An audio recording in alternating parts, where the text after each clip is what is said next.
Hello दोस्तों, स्वागत है आपका हमारे चैनल कोडिंग इंडिया में। दोस्तों आज की इस वीडियो में हम देखेंगे हैकर रैंक का डे 4 का सोल्यूशन। इसके अंदर आज हमारे पास प्रॉब्लम है क्लास एंड इंस्टेंस का। हमारे पास क्लास एंड इंस्टेंस होगा, उसने पहले बनाया, हमें सिर्फ उसके कुछ कंडीशन लगानी है। इसके अंदर लास्ट में कुछ ऐसी चीज़ आपको सीखने को मिलेगी जो आपको प्रोग्रामिंग वर्ल्ड में बहुत हेल्प करेगी। अगर आप पाइथन में हो तो बहुत हेल्प करेगी, रेदर देन पाइथन किसी और लैंग्वेज में भी बहुत ही यूजफुल होता है वो। उसके अंदर वो आज हम देखेंगे local variable versus global variable. तो आज हम इसको भी हम ध्यान से देखेंगे। तो दोस्तों चलिए चलते हैं अपने कंप्यूटर की स्क्रीन पर और हम देखते हैं कि कैसे हम इसको सोल्व कर सकते हैं। तो दोस्तों चलिए चलते हैं। तो चलिए दोस्तों हम इसका टास्क पढ़ लेते हैं।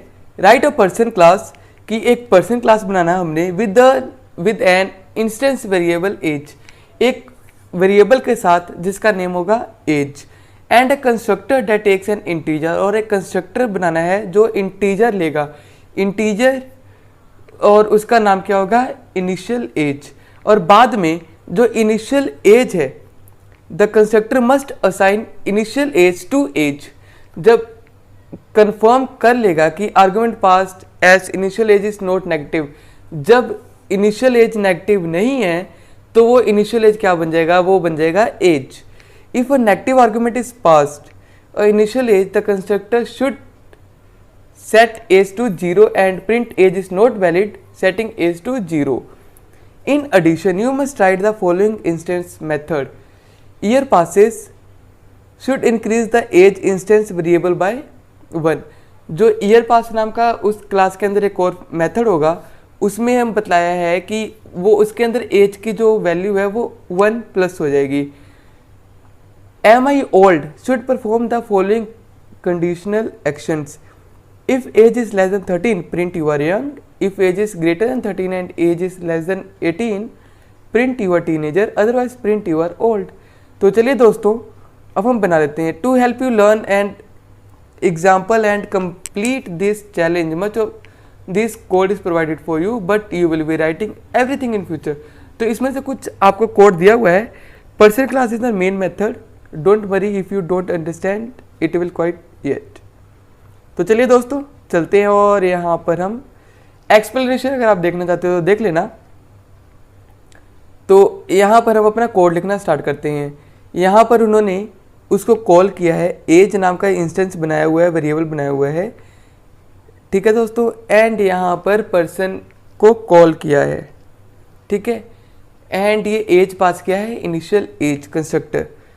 तो हमारा यहाँ पर कोड क्या था, इफ इनिशियल एज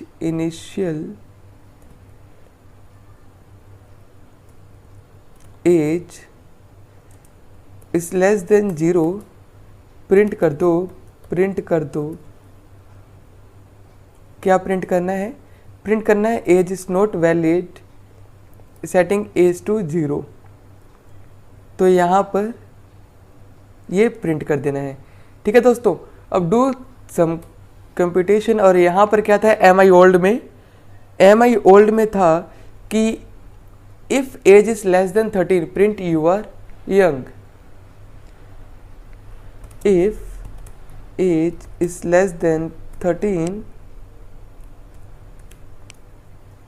प्रिंट कर दो, प्रिंट यू आर यंग, ठीक है दोस्तों।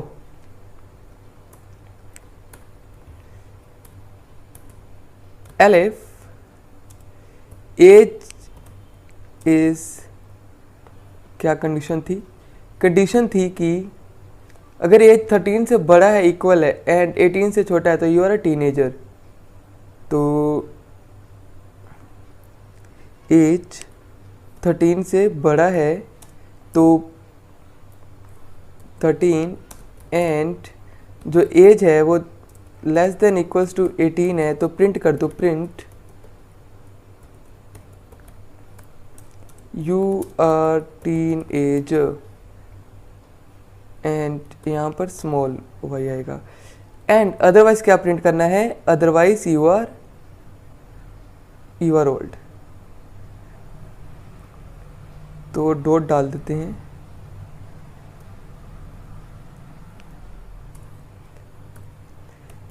Else print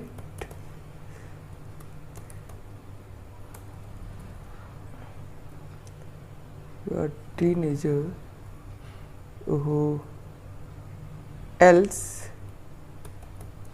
you are you are old and अब हमारे पास था ईयर पासिस में क्या करना था, उसको 1 से प्लस करना था, ठीक है। तो जैसे यहाँ पर बतलाया हुआ है year passes should increase the age instance variable by 1। तो अब ये करना है कैसे, ये बताते हैं।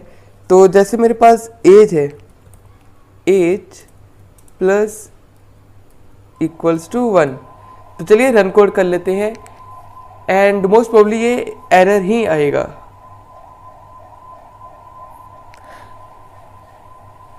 तो दोस्तों ये एरर आ रहा है, local variable age referenced before assignment. अब ये एरर क्या है दोस्तों? अब ये एरर ये है कि यहाँ पर हमने एज पास किया है, इनिशियल एज जो यहाँ पर आके एज बन रहा है, ठीक है। हमने यहाँ पर क्या यूज़ नहीं किया है। जैसे हम मान लो मैं अगर यहाँ पर एज भी दे देता हूँ, एज इक्वल्स टू 0 दे देता हूँ एंड अगर मैं तब भी रन करूँगा तो क्या एरर आएगा? तो एरर इसका सेम ही है। अब यहाँ पर ये प्रॉब्लम ये आ रही है कि यहाँ पर आएगा ग्लोबल और लोकल वेरिएबल का केस। मान लो हमने ये फंक्शन बनाया, फंक्शन के अंदर हमने कुछ पास किया है तो वो लोकल ही रहेगा। जैसे ये 13 चेक किया तो ये 13 ही रहेगा। यहाँ पर एक प्लस भी कर देता हूँ तो फंक्शन के बाहर जाने पर वो क्या हो जाता है, वो जो बाहर इसकी वैल्यू है वो वही हो जाएगा।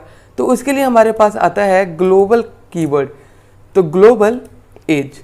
अब डैट मीन्स कि इस फंक्शन के बाहर ये मान लो मैं एज यूज़ करना चाहता हूँ, एज +1 किया, इस फंक्शन के बाहर यूज़ करना चाहता हूँ तो कहीं भी वो +1 होगा। तो चलिए एक बार रन करके देख लेते हैं कि क्या एरर आ रहा है। तो एरर यहाँ पर कुछ नहीं आया है, एरर यहाँ पर ये आया है कि you are teenager you are old. तो यहाँ पर हमने डॉट नहीं डाला है। तो चलिए दोस्तों एक और डॉट डाल देते हैं, डॉट, एंड अपने कोड को रन करके देख लेते हैं।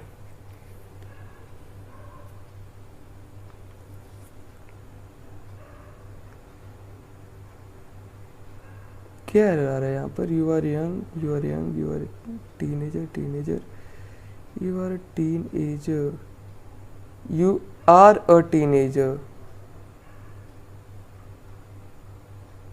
You are a teenager. तो यू आर ए, यहाँ पर तो एक पंगा है कि जो आउटपुट उसने मांगा है सेम वही होना चाहिए, इसलिए ये एरर आ रहा है।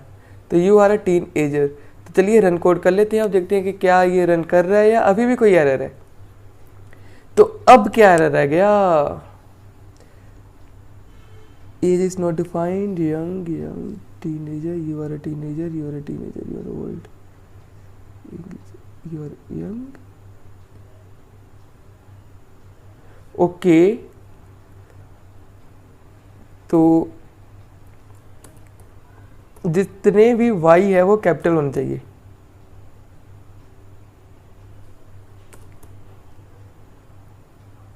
तो चलिए रन कोड कर लेते हैं।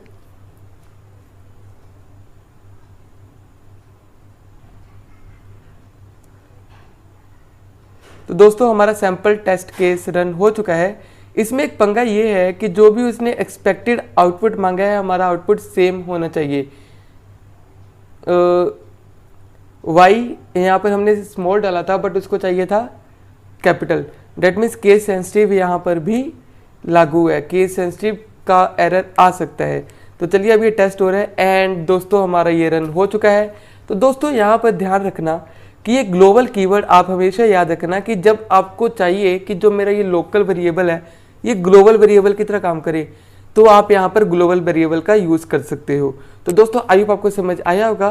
तो दोस्तों बने रहिए हमारे चैनल पे और हम आने वाली वीडियोस में देखेंगे कैसे हम इसके नेक्स्ट क्वेश्चन सोल्व करेंगे।